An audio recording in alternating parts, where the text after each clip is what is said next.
우리 마태복음 5장 오늘 13절로 16절 말씀을 보겠습니다.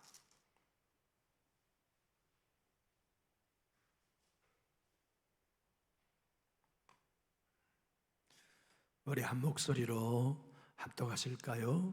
너희는 세상의 소금이니 소금이 만일 그 맛을 잃으면 무엇으로 짜게 하려? 후에는 아무 쓸데없어 다만 밖에 버려져 사람에게 밟힐 뿐이니라. 너희는 세상의 빛이라.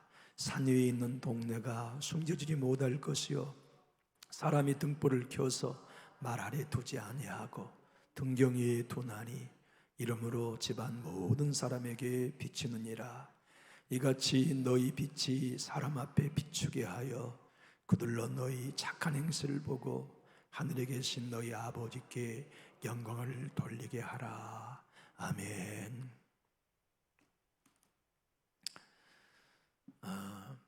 제가 지난 주간에 우리 주일학생 태양이하고 문자를 주고 받았어요. 우리 태양이가 축구를 좋아해가지고 제가 지난주에 약속을 했거든요. 목사님, 우리 주일학교 축구하고 싶어요. 그래, 네가 뭐가 필요하냐? 골대가 필요해요. 그래, 그러면 내가 이번 주 돌아온 주일까지 내가 골대를 준비해 놓을란다. 또 필요한 거 뭐 있냐? 축구공이 필요해요. 그래서 이제 주중에 주문을 해서 도착하니까 사진을 다 찍어서 태양이한테 문자로 보내줬어요. 태양아, 축구골대가 왔다. 그러니까 목사님 얼른 주일이 와서 축구하고 싶어요. 답장이 왔어요. 그래가지고 오늘 오전 예배를 마치고 점심 먹기 전에 이 주일 학생들이랑 축구를 했더니 지금 체력이 방전이 돼가지고 설교할 힘이 없어요. 얼마나 이 아이들이 행복하는지. 여자아이들이 더 좋아하는 것 같아요. 여러분 아마 우리 교회에서 100m 달리기를 학창시절에 12초 이전 때 뛰시는 분이 혹시 계셨을까요? 아마 모르긴 몰라도 우리 교회에 가장 학창시절에 잘 달렸을 여자분은 이남영 권사님이 아마 제일 빨랐을 것 같아요. 이남영 권사님 아마 14초 때는 뛰셨을 것 같아요. 이 몸의 체격을 봤을 때 잘 달리실 것 같아요. 시친대 권사님은 꼴등했을 것 같아요. 강호 고장님도 빠르셨을 것 같아요. 저는 달리기에서 1등을 한 번도 못 해봤어요. 왜냐하면 죽으라고 눈 감고 달려도 14초 100m 1등을 한 번도 못 해봤다고요. 그런데 학창시절에도 100m를 11초에 못 뛰어봤는데 지금 호리호리한 저보고 100m를 11초로 뛰어가면 가능하겠어요? 불가능하겠어요? 박장로님이 한번 대답해 보세요. 가능하다면 오늘 뛰고 가능하지 않다면 내가 포기하겠습니다. 가능할까요? 불가능할까요? 불가능할 것 같죠? 맞아요. 그건 불가능한 일이에요. 만약에 우리가 세상의 소금으로 사는 일이 불가능한 일이라면 예수님이 왜 너희는 세상의 소금이라고 말씀하셨겠어요? 우리를 보세요. 우리가 가정에서조차 빛을 발할 수 있는 사람인가요? 아니 이 교회에서 서로 한 주간을 살면 아니 예배드리러 나와 우리가 서로를 보면 우리에게는 빛이 비추는 세상의 빛, 교회의 빛인가요? 어둠인가요? 어쩌면 우리는 소금과 너무 거리 멀어요. 빛과는 너무나 거리가 멀어요. 그런데 우리 주님이 너희는 세상의 소금이다. 너희는 세상의 빛이라고 말씀하셨어요. 그러면 우리 주님이 불가능한 것을 우리에게 명령하신 건 아니셨을 터인데 오늘의 말씀처럼 저와 여러분은 진정 이 세상의 빛이 될 수 있을까요? 주님은 분명히 말씀하셨습니다. 세상의 빛이 될 수 있다가 아니라 너희는 이미 세상의 빛이다. 너희는 이미 세상의 소금이다고 말씀하셨어요. 이 사실은 너무나 저와 여러분에게 감격스러운 말씀이에요. 왜냐하면 너희가 세상의 빛이라고 말씀은 빛의 성품이 하나님의 성품이기 때문에 그래요. 우리는 성경을 보면 하나님은 사랑이시다, 하나님은 빛이시다 표현하신 걸 보면은 너희가 세상의 빛이다 하는 게 우리 안에 하나님의 성품이 있다는 의미와 같기 때문에 참으로 고무적인 말씀이에요. 우리가 이 요새 출애굽의 말씀을 새벽에 듣습니다만 우리 주님이 이 땅에 빛으로 오셨어요. 그러나 자기 땅에 왔지만 세상이 어두워서 빛이신 예수님을 알아보지 못하고 영접하지 않았어요.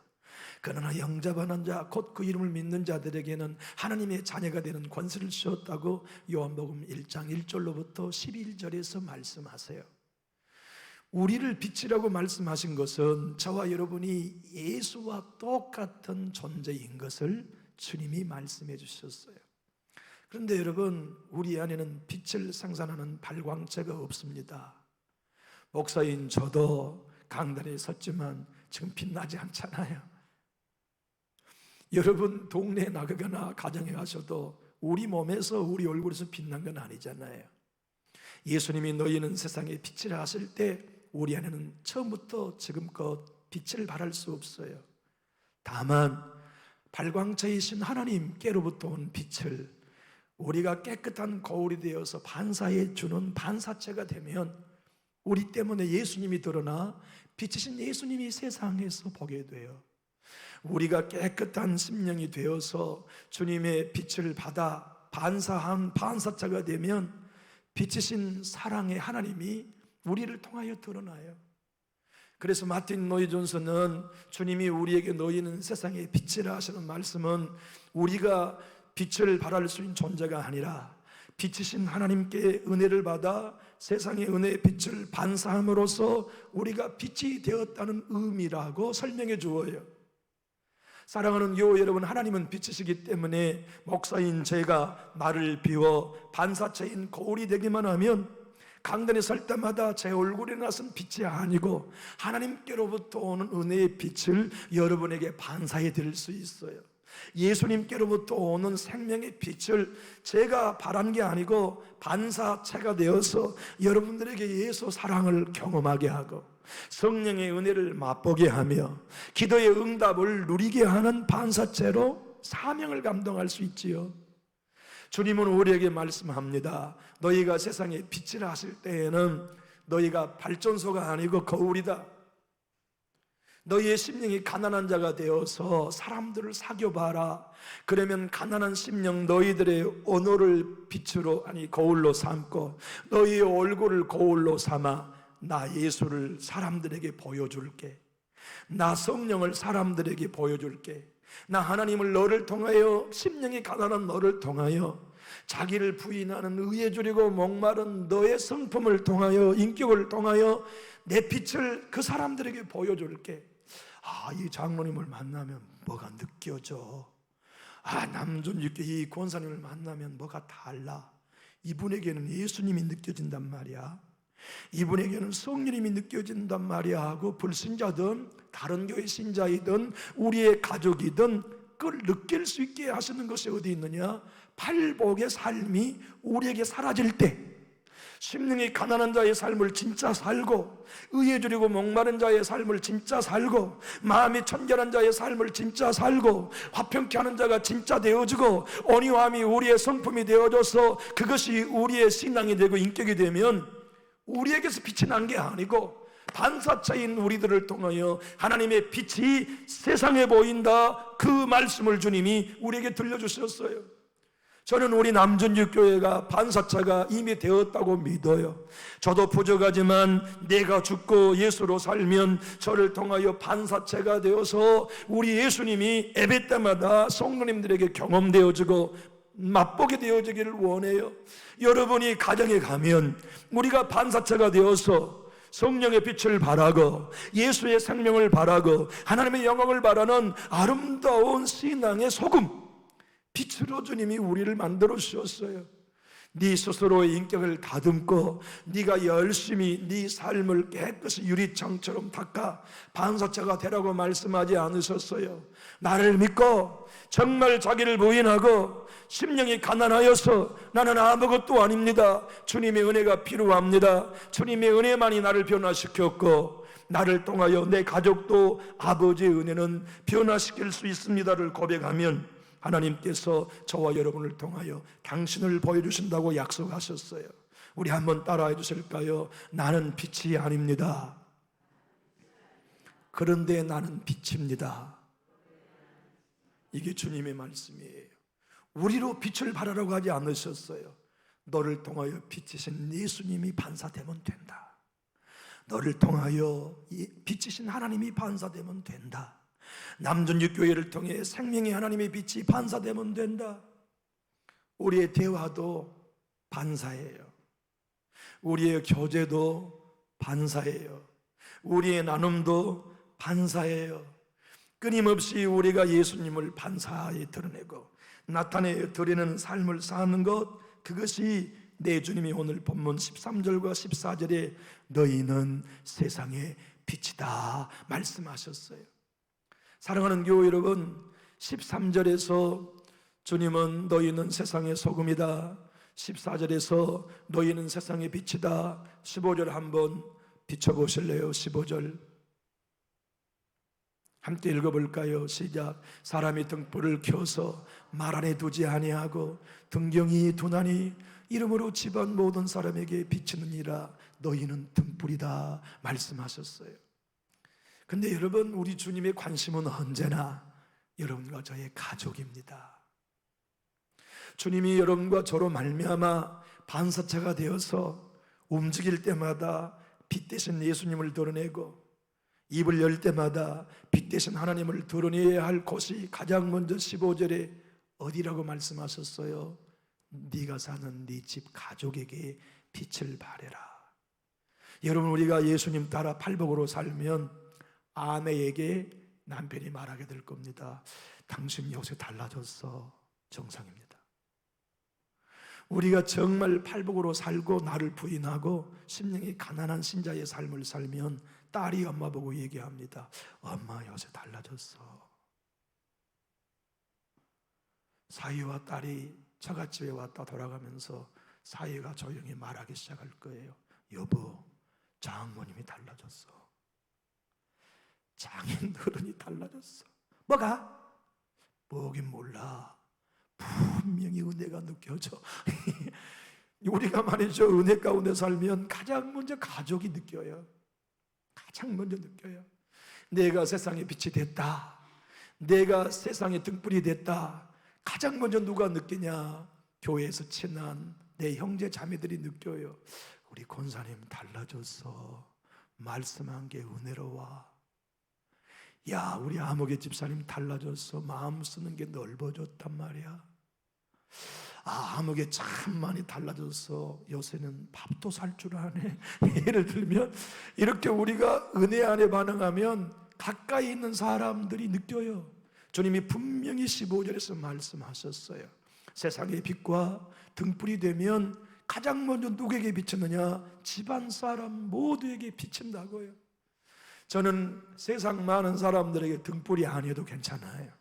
그런데 우리 교회 성도님들이 예배당에 나오시기만 하면 제가 여러분들에게 예수님을 보이는 빛이 되는 일은 포기하고 싶지 않아요. 제가 강단에 설 때마다 제 설교를 통해서 여러분이 빛이신 하나님을 경험하는 일에는 결코 양보하고 싶지는 않아요. 제가 제 가정에서 제 아내에게 여보, 당신은 갈수록 좋은 목사가 되는 것 같아요, 그 말 듣고 싶어요. 제 딸아이가, 제 아들아이가 아빠는 진짜 목사님이에요, 그런 이야기 저 듣는 목사가 되고 싶어요. 저 여러분, 이래봬도 제 아들에게 이런 칭찬 들었어요. 제 큰아들이 뭐라고 말하냐면, 아버지 우냐? 저 빨리 결혼하고 싶어요. 아이, 그러더라고요. 빨리 결혼하고 싶대요. 왜야? 그랬더니 저는 우리 엄마 아버지와 같이 행복한 가정을 꾸리고 싶어요.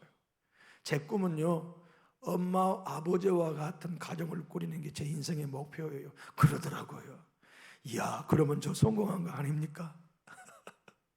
제가 저를 자랑하려고 하는 게 아니고요, 날마다 십자가에 죽어져서 제가 가정에서 빛과 소금의 삶을 살면 제일 먼저 내 집안 사람 자녀들이 엄마 아빠를 통하여 예수 보고 하나님 만나는 반사체의 능력을 경험하게 되지요.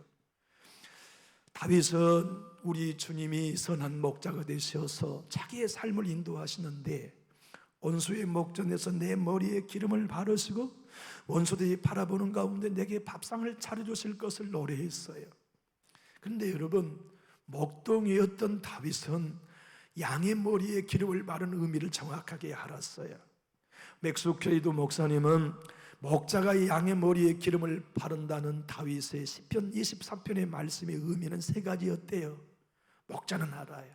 뭐냐면 파리가 양의 코에다가 알을 실으면 그 알이 머리로 올라가 가지고 양의 뇌를 갉아먹는데요. 그럼 양이 너무나 고통스러워서 나무도 들이받고 바위도 들이받다가 너무나 힘들면 낭떠러지 떨어져 양이 자살한대요. 그러니까 양은 파리가 오면 자지도 아니하고 머리를 흔든대요. 파리가 코 안에 알을 까지 못하게 하려고. 그런데 목동이 양의 머리와 코에 기름을 바르면 파리가 못 들어간대요. 두 번째는 양인 풀밭에 놀고 있을 때 목동은 뱀이 있는 구멍을 미리 보고 거기다가 기름을 발라준대요. 감람유, 올리브유를. 그러면 뱀이 양을 물려고 나왔다가도 미끄러워서 쪼르륵 내려가서 양을 물지 못하도록 기름을 발라준다는 거예요. 그리고 이제 양이 결혼할 때가 되면 수컷들이 서로 죽어라고 싸운대요. 싸우는데 너 죽고 나 죽고 하고 싸우고 양 목동이 생명을 잃으니까 수컷들 머리에다가 기름을 발라주면 서로 부딪혀도 정통으로 부딪지 않고 미끄러우니까 빗나가서 치사율을 낮춘다는 거예요. 우리는 여러분 성령의 기름 부음을 우리 안에 부어주지 않으시면 우리의 생각과 마음이 부패해요. 우리의 마음과 심령에 성령의 기름 부음을 주시지 아니하면 우리 마음 구멍에 올라오는 사단의 독사의 독에 늘 몰려요. 여러분과 저의 심령 속에 머릿속에 하나님의 성령의 기름을 발라주지 않으면 작은 이해관계에도 우린 들이받고 사랑을 깨뜨리기가 쉬워요. 맥스루케이든 이렇게 말합니다.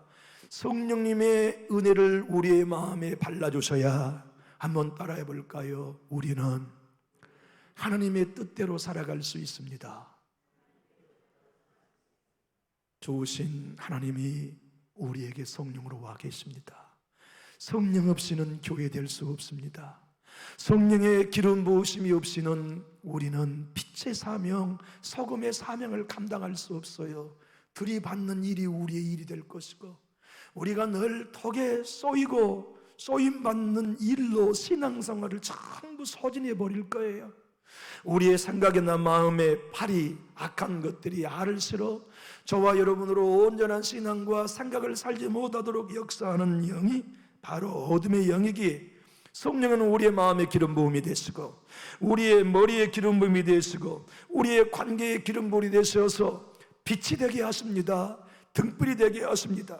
가정에 주님이 우리에게 이런 은혜만을 주시고 끝내는 게 아니라 우리 한번 16절 읽어볼까요? 시작. 이와 같이 너희 빛이 어디 앞에 비치게 하라고요? 15절은 집안 모든 사람에게 비추고 난 다음에 16절은 네가 만나는 세상 모든 사람들 앞에 빛을 비추는 자가 되라고 저와 여러분에게 빛의 사명을 맡겨주셨어요. 여러분, 우리가 빛의 사명을 감당하는 길은 딱 하나입니다.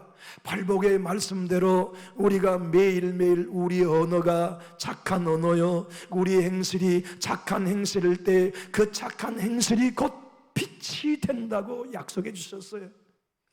흔히 목사인 제가 여러분들과 함께 주님의 교회를 섬기면서 착한 말, 착한 행실, 착한 교제가 얼마나 필요하고 성도 여러분들이 함께 주님을 따르는 제자들로서 착한 말, 착한 행실, 착한 섬김이 얼마나 필요합니까?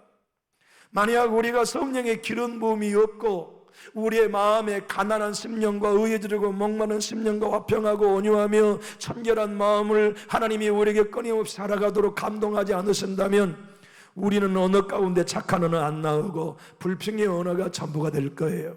우리의 교제 가운데는 착한 행실이 아닌 안 착한 행실이 우리의 삶을 전부 채워버리고 말 것입니다. 마틴 노이저스 목사님은 산상수훈에서 이렇게 말합니다. 여러분 졸릴 것 같아서 제가 따라해 주십사라고 부탁드리고 싶어요. 한번 따라해 주시죠. 하나님의 은혜는 단번에 주시는 것이 아니고 매일 주십니다. 왜냐하면 매일 은혜 받아야 우리는 매일 빛이 될 수 있기 때문에 그래요. 우리는 은혜 받는 일이 매일이 일이 돼야 돼요. 성령의 감동을 받는 일이 매일의 일이 돼야 돼요. 주님과 교제하는 일이 매일의 삶이 돼야 돼요. 그래야 빛이 되고 소금의 삶을 살 수 있죠. 하나님은 여러분과 저를 하늘나라의 상속자로 삼으셨어요. 성령의 새 사람이 되게 해주셨어요. 세상의 소금과 빛이 되게 하셨어요.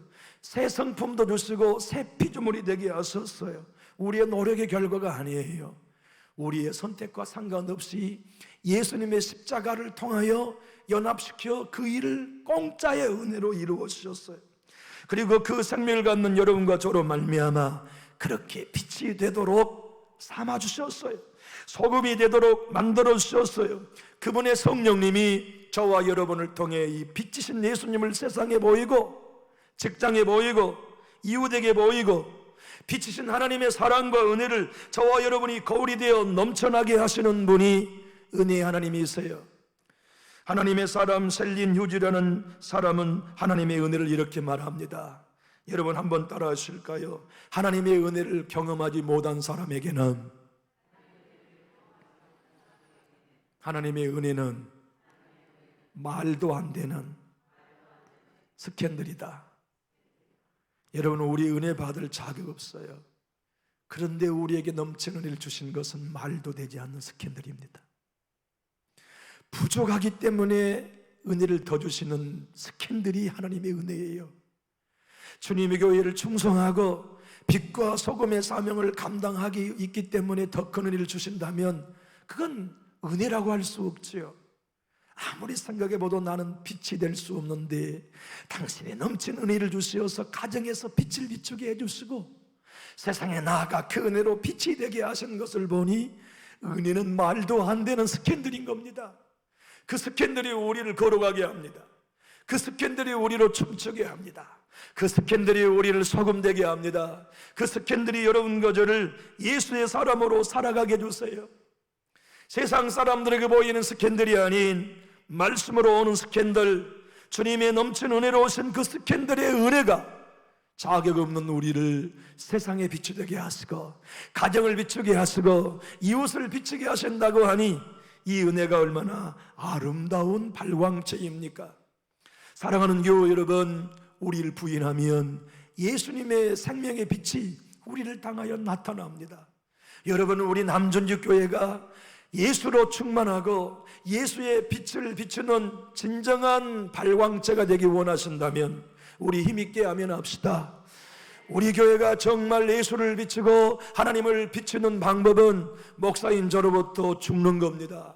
눈에 보이는 대로 말하지 아니하고 귀에 들린 대로 판단하지 아니하고 내가 죽어서 우리 죽읍시다. 권사님, 우리 죽읍시다. 집사님, 우리가 죽읍시다. 우리가 죽어서 우리에게 예수 드러나게 합시다. 우리가 죽어서 우리 교회에 예수 생명 드러나게 합시다. 우리가 가난한 심령이 됩시다. 우리 의의를 부인합시다. 우리가 애통합시다. 우리가 화평합시다. 우리가 온유합시다. 우리가 하나님의 사람으로 마음이 청결한 상태를 유지합시다. 죽어야 됩니다. 나를 부인해야 됩니다. 그러면 우리 교회 좋은 교회 될 겁니다. 그러면 우리 교회 하나된 교회 될 것입니다. 그러면 우리 모두가 진정 빛이신 예수님을 세상에 보일 수 있을 것입니다는 이 고백이 목사인 저의 고백이 되게 하겠습니다. 여러분도 이 예수님을 따라 우리 교회에 빛이 되고 빛이신 예수님을 드러내기로 작정되셨다면 가장 큰 소리로 아멘해 주십시오. 그 교회가 우리 교회 되었다고 믿으시면 더 큰 소리로 아멘해 주십시오. 기도하겠습니다.